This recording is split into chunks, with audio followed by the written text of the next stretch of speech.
Boa noite, queridos amigos, queridos irmãos do canal Amador Espírita. Estamos aqui mais uma vez para o nosso Momento Saber e Sentir. Momento esse que nós aproveitamos para refletir sobre um tema e fazemos uma interiorização a fim de harmonizarmos um pouco mais o nosso coração, também a nossa mente. Então vamos orar para que a prece nos ajude a mergulhar num clima fraterno, amoroso, que nos ajude nesse momento a ficarmos um pouquinho mais em paz. Então vamos elevar o pensamento, pensar em Jesus, o Divino Amigo, buscando na sua atmosfera sublime e amorosa o recurso que nós precisamos para a nossa paz, para o nosso equilíbrio, para a nossa clareza de pensamento, de sentimento. Que essas vibrações amorosas nos traga ao coração a proteção que nós precisamos, a alegria de viver, esperança, determinação para os enfrentamentos, para os naturais obstáculos que nós precisamos transpor neste mundo. Muito obrigado, Senhor, por tudo que nos tem dado, pela oportunidade de estarmos na Terra, sob a Tua guarda, aprendendo e melhorando. Te pedimos que fique conosco, não só nesse momento, mas por todo sempre. Assim seja. Dando sequência, então, ao estudo do livro de Chico Xavier, psicografado por Emmanuel e outros espíritos, Passos da Vida.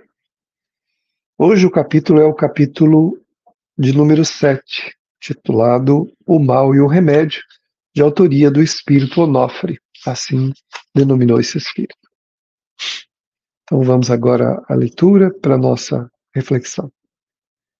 Lembrando que o título é O Mal e o Remédio. Ignorância, instrução e trabalho. Ou seja, diante da ignorância, instrução e trabalho. Então, se nós estamos num processo que não compreendemos as coisas, muitas vezes, em vez de criticarmos, censurarmos, ficarmos criando ideias que não são reais, vamos estudar, vamos aprender.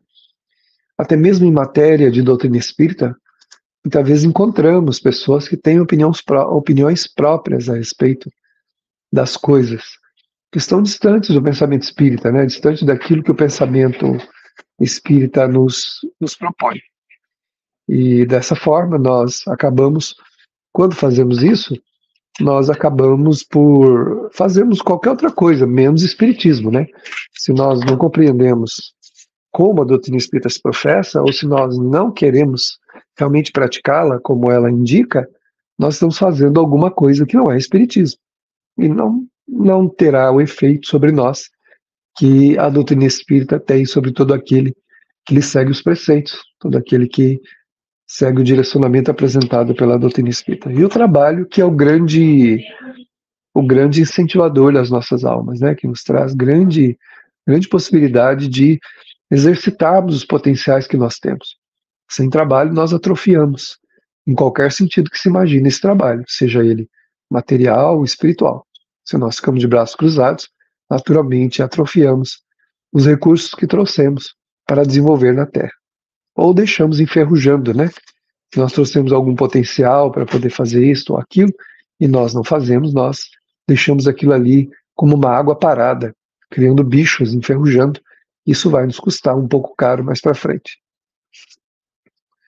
Diante da penúria, trabalho e assistência. Então, se a gente se encontra num quadro de penúria, de languidez, de lamentação, o trabalho novamente movimenta as forças da alma, ajuda a gente a se renovar, a fortalecer, e a assistência, então, especialmente a assistência àqueles que não têm nada.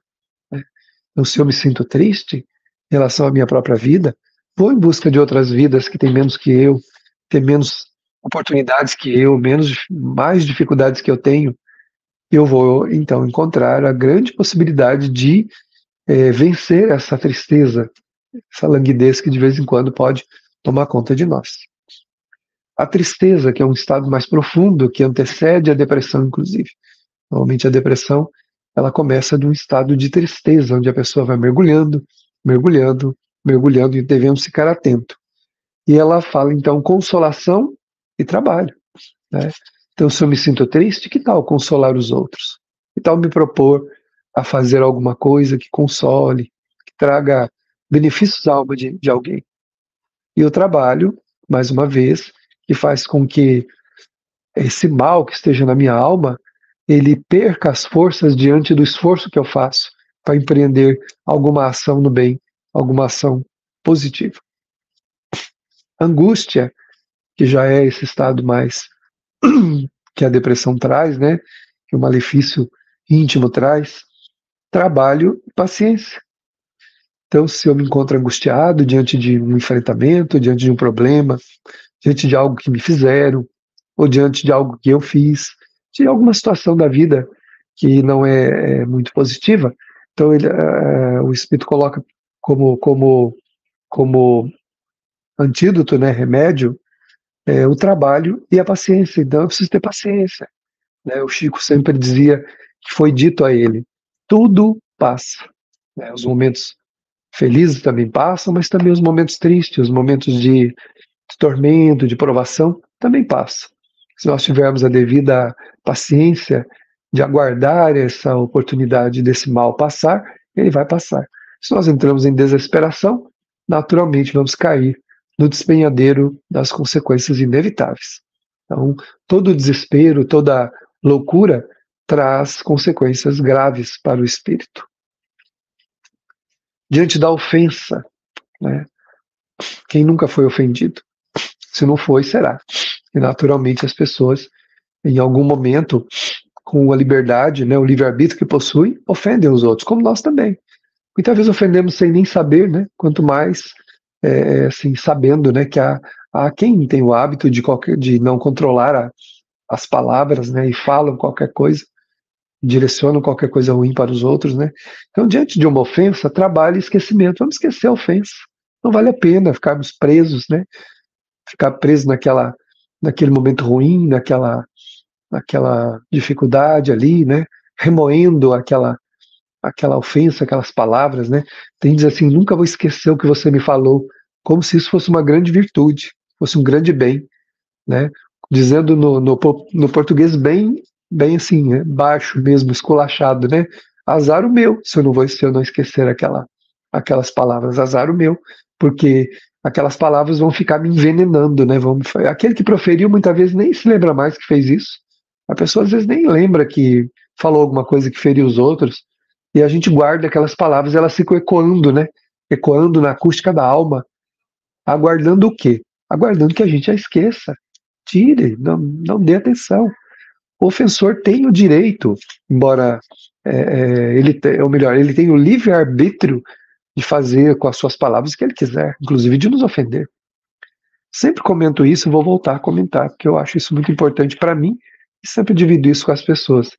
Eu estava uma vez aflito por alguma coisa que realmente aconteceu comigo, né? E a benfeitora Maria Dolores me perguntou: o que está acontecendo? E eu contei. Ela disse assim: e por que você acha que você não pode ser ferido? Realmente. E ela foi embora e eu fiquei refletindo: o que importa o que me dizem, né? Para me ofender? Isso é um problema de quem fez, não é um problema meu, né? O problema da ofensa do ofensor, não é de quem é ofendido. Quem é ofendido só tem um problema se quiser. Se eu não quiser, eu esqueço, desligo, né? Eu desligo daquilo, não dou a importância que tem que ter, a não ser a da reflexão, refletir para que eu também não faça com ninguém a mesma coisa, mas esquece. Nós nos damos um grau de importância muito grande, por isso que a gente não aceita ser ofendido, né? Quem é você para me ofender? Né? E quem sou eu para me ofender? Quem eu acho que eu sou que eu não posso ser ofendido? Eu trago limitações. Se eu conhecesse o meu passado abertamente, assim, pudesse abrir a cortina do tempo e ver, certamente eu não diria isso, né? Me achando que eu não posso ser ofendido. Eu ia ficar bem quieto, aceitar aquela ofensa até como uma reparação. Então esqueçamos, né? Não vale a pena guardar, né?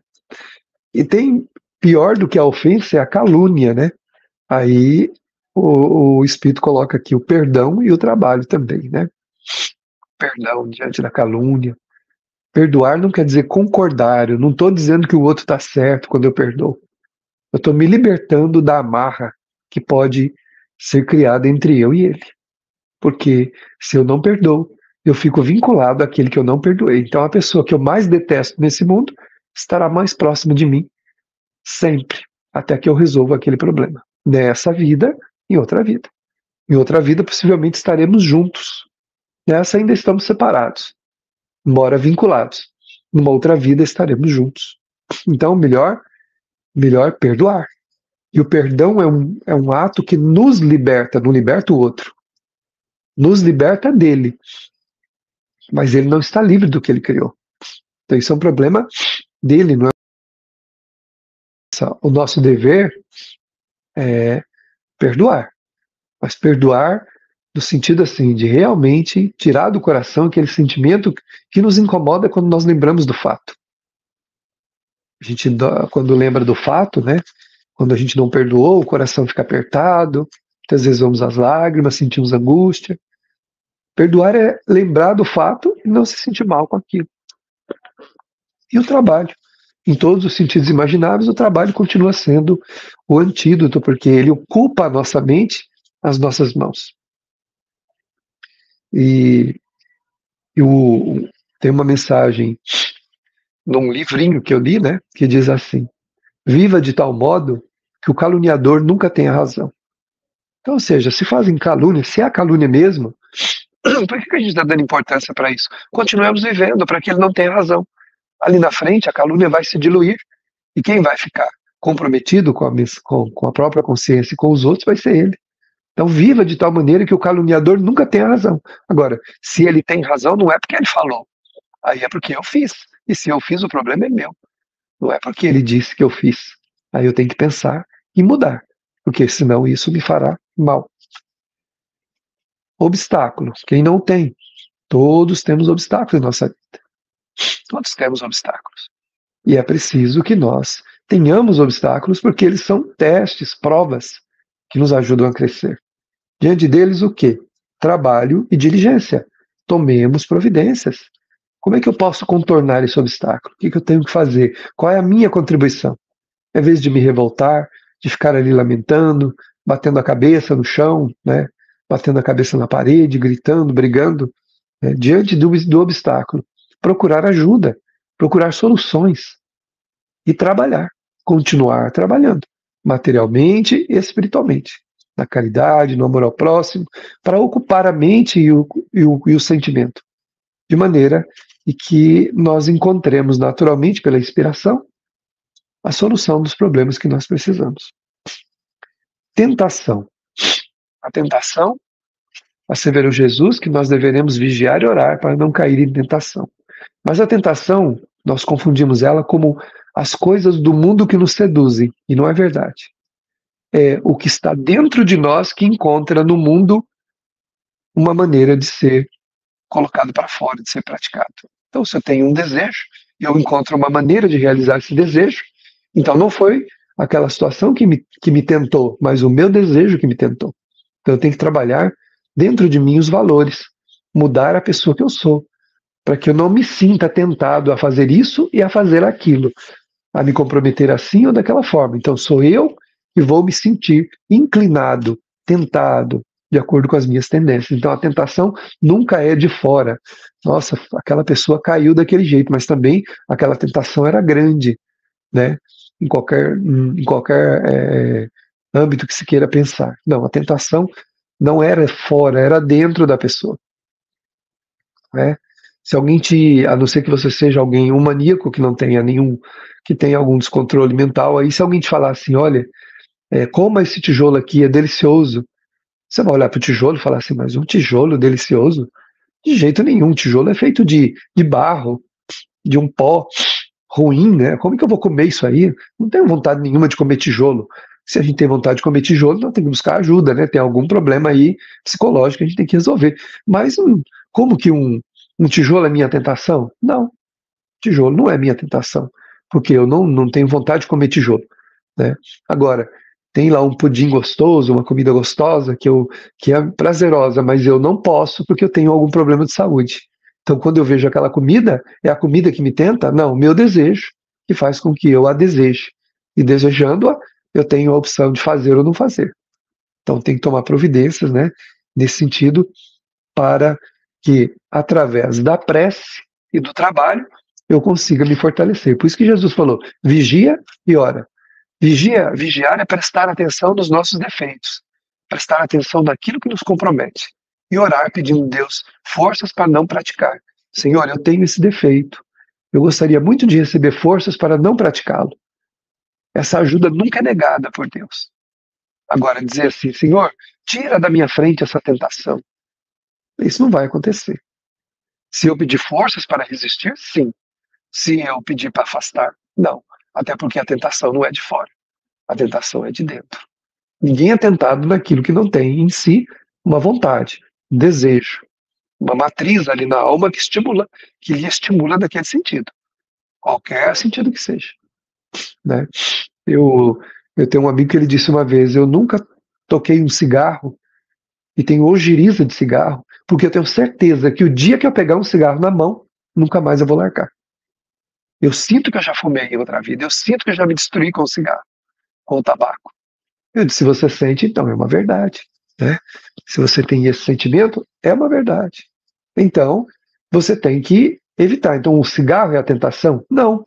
A matriz que ele traz dentro da alma dele, que eu trago dentro da minha alma. Isso é a tentação. Então, tem que combater isso. Discórdia, trabalho e paz. Né? No meio onde a discórdia se estabelece, eu tenho que promover a paz. Que eu seja um instrumento da paz, como diz a prece atribuída a Francisco de Assis. Né? Eu preciso ser instrumento da paz.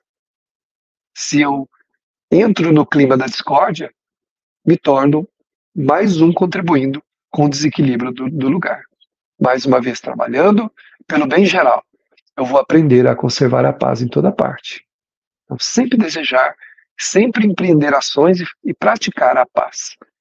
Em qualquer ambiente que seja, especialmente quando há discórdia. Abuso, corrigendo e trabalho. Né? Diante de qualquer abuso que nós tenhamos sofrido, ou que porventura poderemos também termos nós abusado, em qualquer sentido que se imagine, nós devemos corrigir e trabalhar. Né? Não parar, corrigir aquele defeito, corrigir aquela prática que muitas vezes é abusiva, né? E nós, então, buscarmos empreender o trabalho para que o trabalho nos eduque, nos fortalecendo. Lembramos de Zaqueu, que abusava lá, cobrando os impostos, altos impostos. Quando Jesus entra no seu coração e na sua casa, ele muda, ele se corrige, devolve tudo que tirou, e ainda mais ainda, e se corrige. A partir daquele momento, ele não fez mais isso. Fracasso, trabalho e confiança. Né? Se alguma coisa não saiu como nós gostaríamos, não tem problema. Mudemos o rumo, às vezes recomecemos a tarefa e vamos para frente. Na verdade, não existe fracasso. Existe uma experiência que não foi bem sucedida, por algum motivo, por falta de alguma coisa que nós vamos procurar compreender, entender, estudar aquela situação e confiar que nós podemos fazer alguma coisa. Não começar com aquela lamentação dizendo assim, eu não sirvo para nada, eu não sou nada, tudo dá errado para mim. Essa lamentação, esse vitimismo não leva ninguém a nada. Recomecemos sempre. Tem uma frase de Joana de Ângeles, no livro Vida Feliz, que ela diz assim, caiu, levante-se. Não há mérito algum em ficar no chão se lamentando. Porque Deus não vai ter dó de nós. Deus tem amor. E o amor dele permite nos dar força para que nós recomecemos. Então, fracasso não existe no sentido absoluto da palavra. Existe uma experiência que não deu certo, que a gente vai recomeçar. Agressividade, gentileza e trabalho. Se nós somos vítimas de agressividade, sejamos nós gentis. Oferecemos a gentileza. A gente sempre quer que os outros sejam gentil conosco. Mas isso não nos importa. Importa que nós sejamos gentis, porque isso nos traz paz de coração, paz de consciência. Né? Trabalhando mais uma vez para que o trabalho nos ajude a irmos modelando na nossa natureza uma natureza diferente. Cansaço, trabalho e renovação. natural que a gente se canse. Se é físico, vamos dormir, descansar e retomar o trabalho.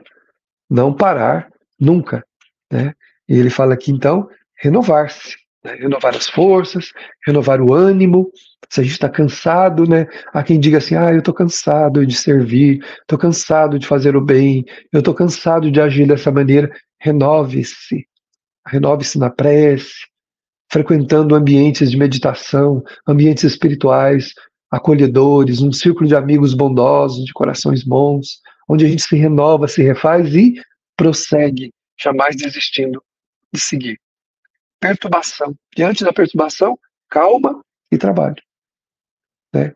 Calma.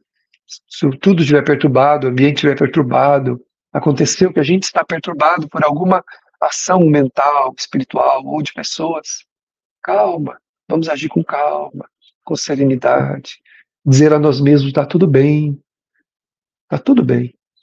eu vou agir por mim, pelo meu sentimento, e as pessoas agem como podem. Né? Desequilíbrio, trabalho e disciplina.